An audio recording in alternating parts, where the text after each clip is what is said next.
am writing this under an appreciable mental strain, since by tonight I shall be no more.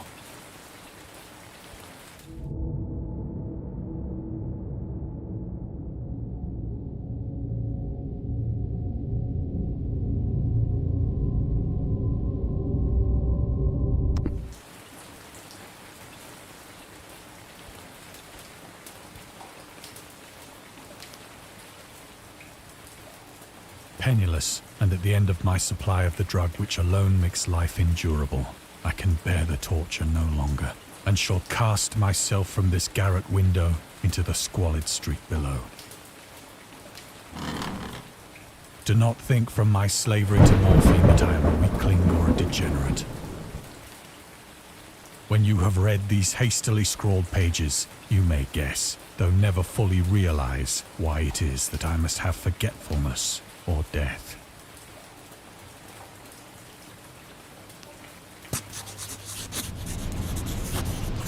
It was in one of the most open and least frequented parts of the broad Pacific that the packet of which I was supercargo fell a victim to the German sea raider.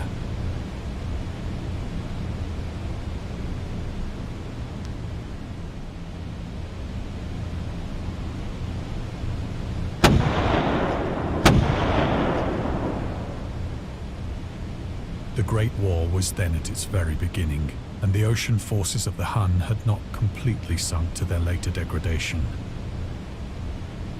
So that our vessel was made a legitimate prize, whilst we of her crew were treated with all the fairness and consideration due us as naval prisoners.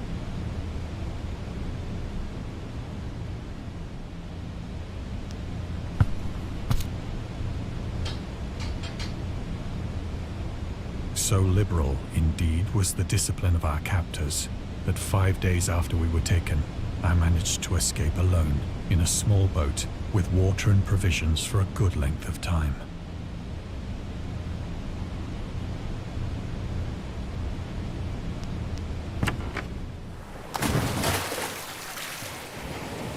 When I finally found myself adrift and free, I had but little idea of my surroundings.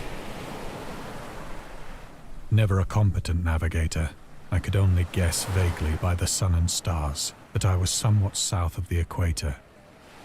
Of the longitude, I knew nothing, and no island or coastline was in sight.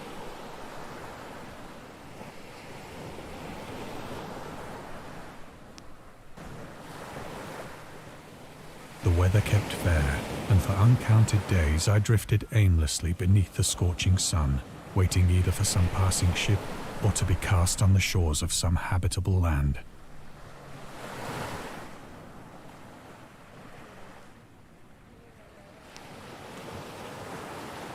But neither ship nor land appeared, and I began to despair in my solitude upon the heaving vastness of unbroken blue. The change happened whilst I slept.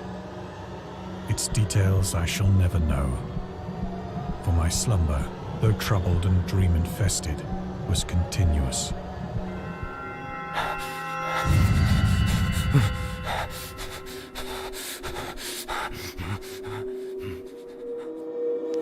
When at last I awoke, it was to discover myself half sucked into a slimy expanse of hellish black mire, which extended about me in monotonous undulations as far as I could see, and in which my boat lay grounded some distance away. Though one might well imagine that my first sensation would be of wonder at so prodigious and unexpected a transformation of scenery, I was in reality more horrified than astonished. For there was in the air, and in the rotting soil, a sinister quality which chilled me to the very core. The region was putrid with the carcasses of decaying fish, and of other, less describable things which I saw protruding from the nasty mud of the unending plain. Perhaps I should not hope to convey in mere words the unutterable hideousness that can dwell in absolute silence and barren immensity. There was nothing within hearing, and nothing in sight, save a vast reach of black slime. Yet the very completeness of the stillness and the homogeneity of the landscape oppressed me with a nauseating fear. The sun was blazing down from a sky which seemed to me almost black in its cloudless cruelty, as though reflecting the inky marsh beneath my feet.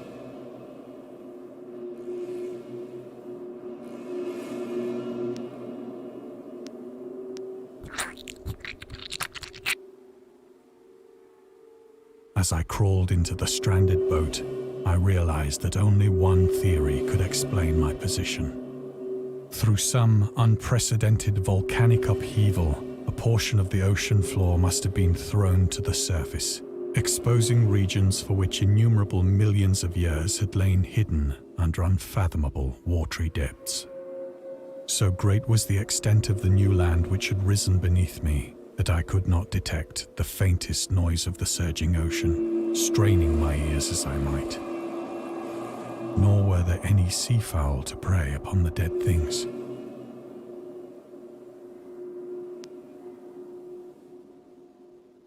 For several hours I sat thinking or brooding in the boat, which lay upon its side and afforded a slight shade as the sun moved across the heavens. As the day progressed, the ground lost some of its stickiness and seemed likely to dry sufficiently for traveling purposes in a short time. That night I slept but little, and the next day I made for myself a pack containing food and water, preparatory to an overland journey in search of the vanished sea and possible rescue.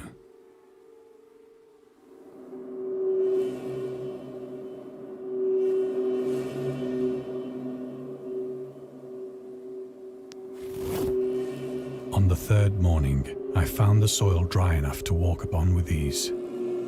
The odor of the fish was maddening, but I was too much concerned with graver things to mind so slight an evil, and set out boldly for an unknown goal.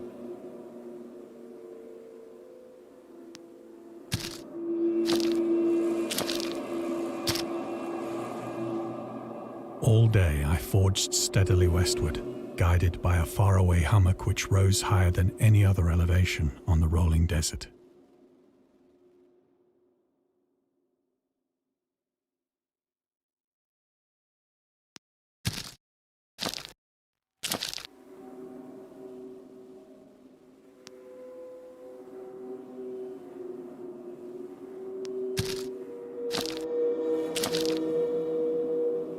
That night, I encamped, and on the following day still travelled toward the hummock, though that object seemed scarcely nearer than when I had first espied it.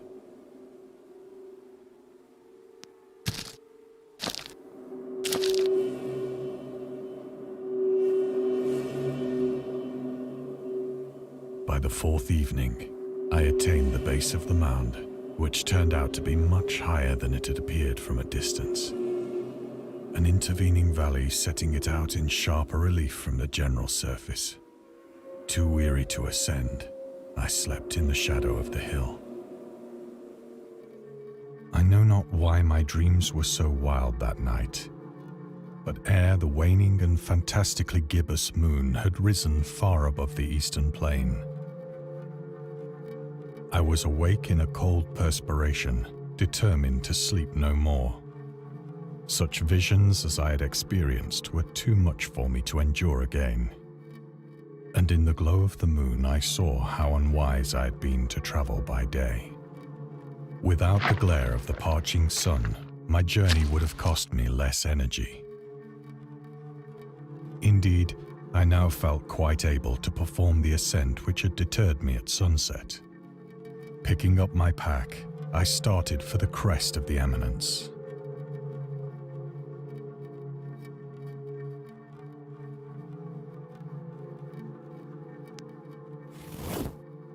I have said that the unbroken monotony of the rolling plain was a source of vague horror to me. But I think my horror was greater when I gained the summit of the mound and looked down the other side into an immeasurable pit or canyon, whose black recesses the moon had not yet soared high enough to illumine. I felt myself on the edge of the world, peering over the rim into a fathomless chaos of eternal night. Through my terror ran curious reminiscences of Paradise Lost, and of Satan's hideous climb through the unfashioned realms of darkness. As the moon climbed higher in the sky, I began to see that the slopes of the valley were not quite so perpendicular as I had imagined. Ledges and outcroppings of rock afforded fairly easy footholds for a descent, whilst after a drop of only a few hundred feet, the declivity became very gradual.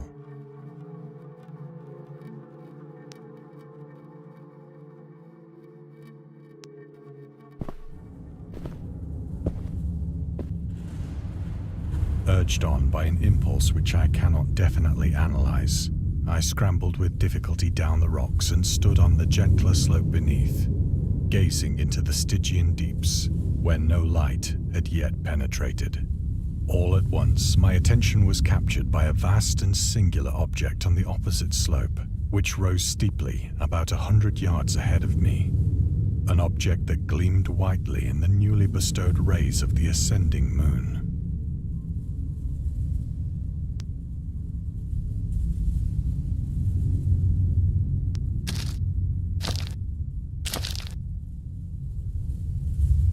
That it was merely a gigantic piece of stone, I soon assured myself. But I was conscious of a distinct impression that its contour and position were not altogether the work of nature. A closer scrutiny filled me with sensations I cannot express. For despite its enormous magnitude, and its position in an abyss which had yawned at the bottom of the sea since the world was young, I perceived beyond a doubt that the strange object was a well-shaped monolith, whose massive bulk had known the workmanship and perhaps the worship of living and thinking creatures. Dazed and frightened, yet not without a certain thrill of the scientist's or archaeologist's delight, I examined my surroundings more closely.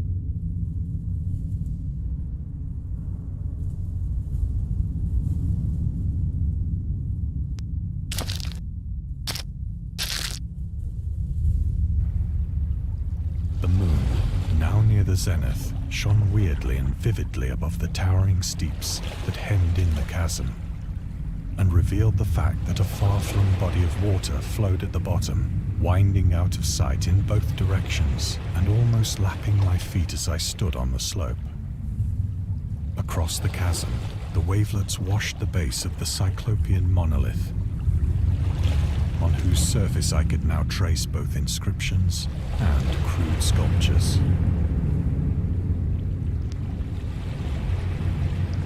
The writing was in a system of hieroglyphics unknown to me and unlike anything I'd ever seen in books, consisting for the most part of conventionalized aquatic symbols such as fishes, eels, octopi, crustaceans, mollusks, whales, and the like.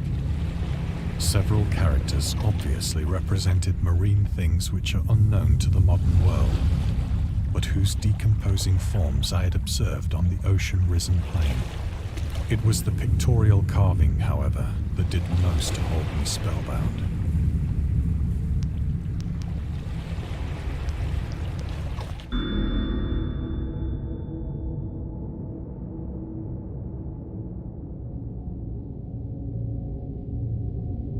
Blah blah blah blah blah blah blah blah blah, etc., etc., etc. Plainly visible across the intervening water, on account of their enormous size, were an array of bas-reliefs whose subjects would have excited the envy of a Doré. I think that these things were supposed to depict men, at least a certain sort of men, though the creatures were shown disporting like fishes in the waters of some marine grotto, or paying homage at some monolithic shrine which appeared to be under the waves as well. Of their faces and forms I dare not speak in detail, for the mere remembrance makes me grow faint, grotesque beyond the imagination of a Poe or a Bulwer. They were damnably human in general outline, despite webbed hands and feet, shockingly wide and flabby lips, glassy, bulging eyes, and other features less pleasant to recall. Curiously enough, They seemed to have been chiseled badly out of proportion with their scenic background. For one of the creatures was shown in the act of killing a whale, represented as but little larger than himself.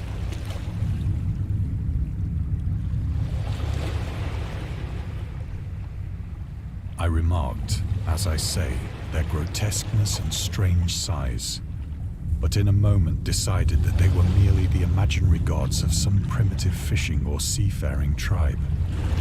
Some tribe whose last descendant had perished eras before the first ancestor of the Piltdown or Neanderthal man was born.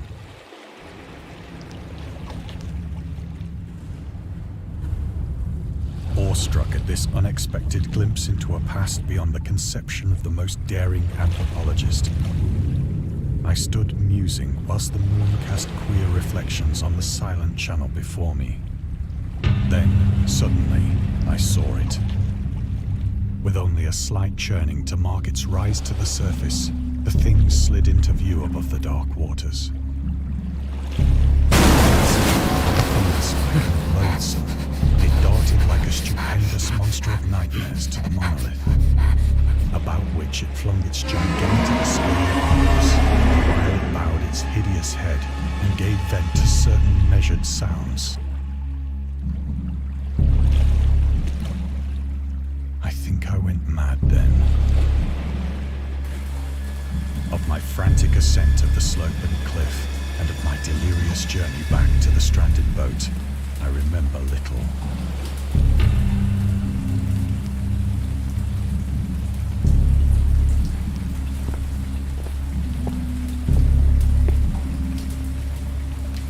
I believe I sang a great deal and laughed oddly when I was unable to sing.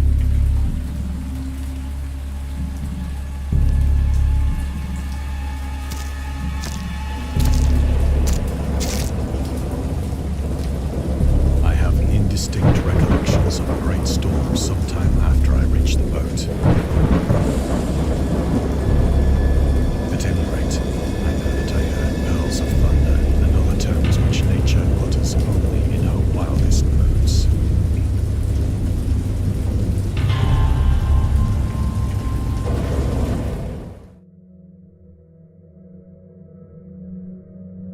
When I came out of the shadows, I was in a San Francisco hospital. Excuse me? Brought thither by the captain of the American ship which had picked up my boat in mid-ocean. In my delirium, I had said much, but found that my words had been given scant attention. Of any land upheaval in the Pacific, my rescuers knew nothing. Nor did I deem it necessary to insist upon a thing which I knew they could not believe.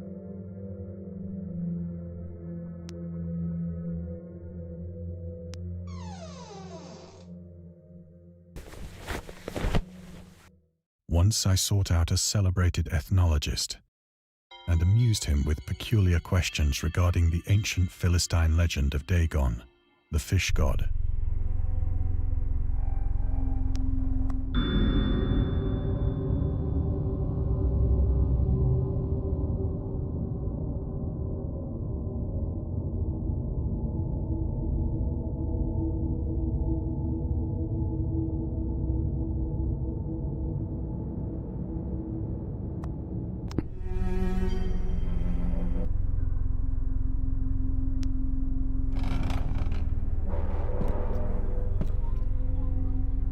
But soon perceiving that he was hopelessly conventional, I did not press my inquiries.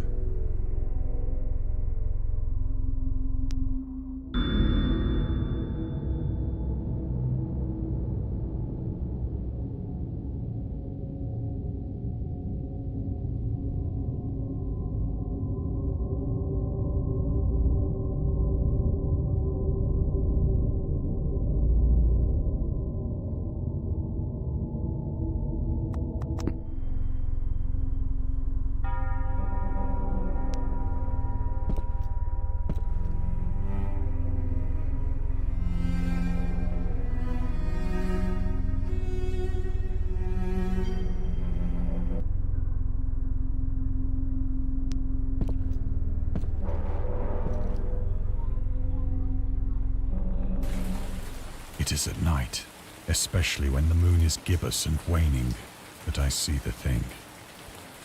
I tried morphine, but the drug has given only transient surcease and has drawn me into its clutches as a hopeless slave.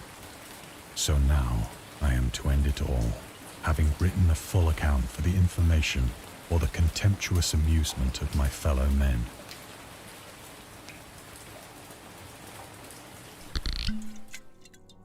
Often, I ask myself if it could not all have been a pure phantasm, a mere freak of fever as I lay sun-stricken and raving in the open boat after my escape from the German man-of-war. This I ask myself, but ever does there come before me a hideously vivid vision in reply.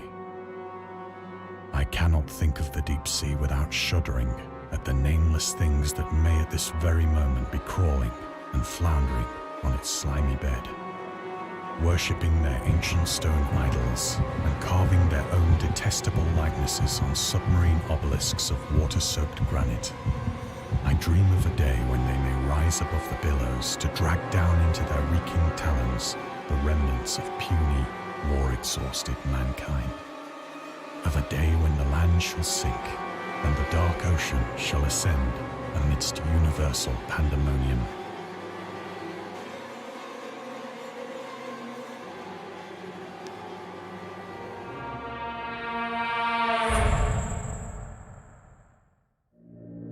The end is near.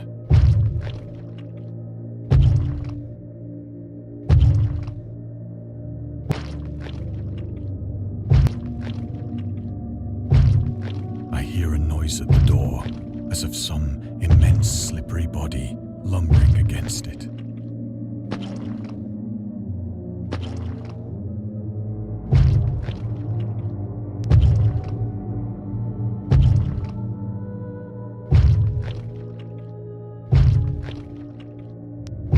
It shall not find me.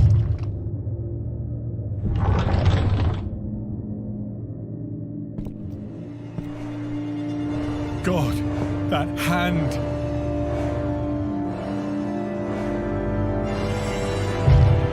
The window!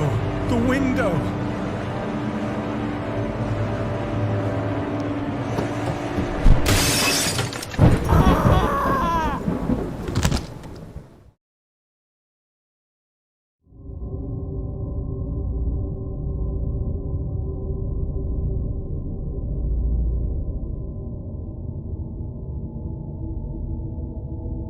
Ah. Right.